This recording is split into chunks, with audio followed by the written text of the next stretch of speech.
ഇതിലിപ്പോ കൂടുതൽ സംസാരിക്കാനൊന്നുമില്ല. നാട്ടുകാർ മുഴുവൻ അറിഞ്ഞ കാര്യ. കല്യാണം നടത്തിയേ പറ്റൂ. ഞങ്ങൾക്കും ആഗ്രഹമില്ലല്ലോ. അഖില പറഞ്ഞൊക്കെ നിങ്ങളും കേട്ടല്ലേ? എന്ന് പറഞ്ഞാൽ എങ്ങനെയാ ചന്ദ്രേട്ട?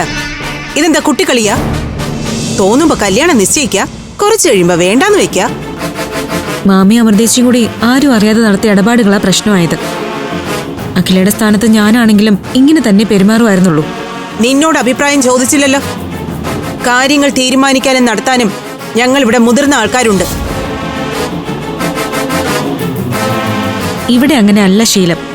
എല്ലാവരും എല്ലാ കാര്യങ്ങളും ചർച്ച ചെയ്താ ഇവിടെ തീരുമാനിക്കാറ്. ഞങ്ങളുടെ വീട്ടിലില്ലാത്തതാ. അമ്മ അമ്മയുടെ ഇഷ്ടം തീരുമാനിക്കുന്നു, ബാക്കിയുള്ളവരനുസരിക്കണം. നീ മിണ്ടരുത്. നിനക്ക് ചുണയില്ലാത്തോണ്ടാ അവൾ അവളുടെ തോന്നിയാസം കാണിക്കുന്നത്.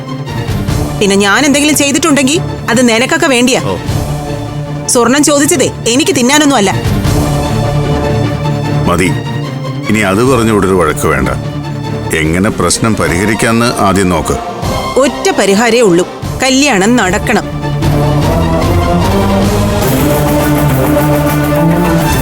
അമൃത പറഞ്ഞതുപോലെ 60 പവൻ സ്വർണവും കിട്ടണം. അതായത് 60 പവൻ സ്ത്രീധനമായി വേണമെന്ന്. 1961 സ്ത്രീധന നിരോധന നിയമപ്രകാരം സ്ത്രീധനം പണമായിട്ടോ സ്വർണമായിട്ടോ മറ്റെന്തെങ്കിലുമായിട്ടോ ചോദിക്കുന്നതും കൊടുക്കുന്നതും കുറ്റകരമാണ്. 7 കൊല്ലമാ ശിക്ഷ. ഓഹോ, നീ നിയമമൊക്കെ പറയാൻ തുടങ്ങിയോ? പോലീസുകാര് നിയമമല്ലാതെ പിന്നെ എന്താ പറയേണ്ടത്? സ്ത്രീധനം ചോദിച്ചു എന്നും പറഞ്ഞ് ഞാനൊരു കേസ് കൊടുത്താലേ മാമനും മാമിയും ആകാശേട്ടനൊക്കെ അകത്താ. എന്നാ പിന്നെ കേസ് കൊടുക്കടി. കല്യാണം കഴിക്കാന്നും പറഞ്ഞ് നിശ്ചയം നടത്തിയിട്ട് അതിന്ന് പിന്മാറിയെന്നും പറഞ്ഞും കേസ് കൊടുക്കാം. അങ്ങനെ ഞാൻ കേസ് കൊടുക്കട്ടെ? അങ്ങനെ ഒരു കേസൊന്നുമില്ല. കല്യാണം കഴിക്കാൻ മനസ്സില്ല, എന്ത് ചെയ്യാൻ പറ്റൂ? വെറുതെ വഴക്ക് വേണ്ട. നമുക്ക് രമ്യമായിട്ടൊരു പരിഹാരം ഉണ്ടാക്കാം. അതിനെന്താ ചെയ്യേണ്ടതെന്ന് പറഞ്ഞാൽ മതി. അച്ഛാ, ഇത്രയും പ്രശ്നങ്ങൾ ഉണ്ടാക്കിയിട്ട് ഇനി അഖിലെ പറഞ്ഞ് സമ്മതിപ്പിച്ച് കല്യാണം നടത്തിയാലും കല്യാണം കഴിഞ്ഞ് അവിടെ ചെല്ലുമ്പോ ഇവരുപദ്രവിക്കില്ലെന്ന് നമുക്ക് എന്തുറപ്പാ ഉള്ളത്?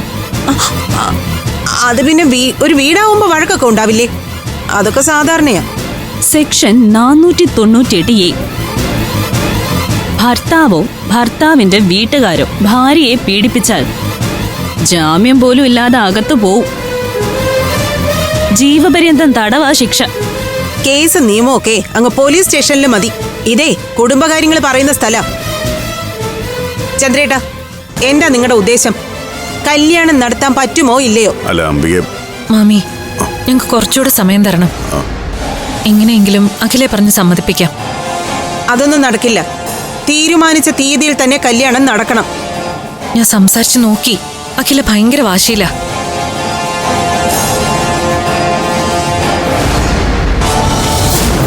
നീങ്ങ വന്നേ, ഒരു കാര്യം പറയട്ടെ. ഇനി ഇവിടുന്ന് രഹസ്യം രഹസ്യം പറഞ്ഞു പറഞ്ഞ കാര്യങ്ങൾ ഇത്ര വഷളാക്കിയത്. ഇത് നിങ്ങൾ ആരും അറിയേണ്ട കാര്യമല്ല. അമൃത വാ.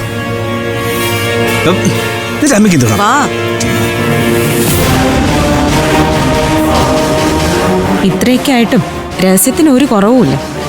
അച്ഛാ, ഞാനൊരു കാര്യം പറഞ്ഞേക്കാം. മാമിയുടെ വാക്ക് കേട്ട് എന്തെങ്കിലും ഉറപ്പ് അമൃതേച്ചി കൊടുത്താ ഞാനത് സമ്മതിക്കില്ല. ഇപ്പോഴേ പറഞ്ഞിട്ടുണ്ട്.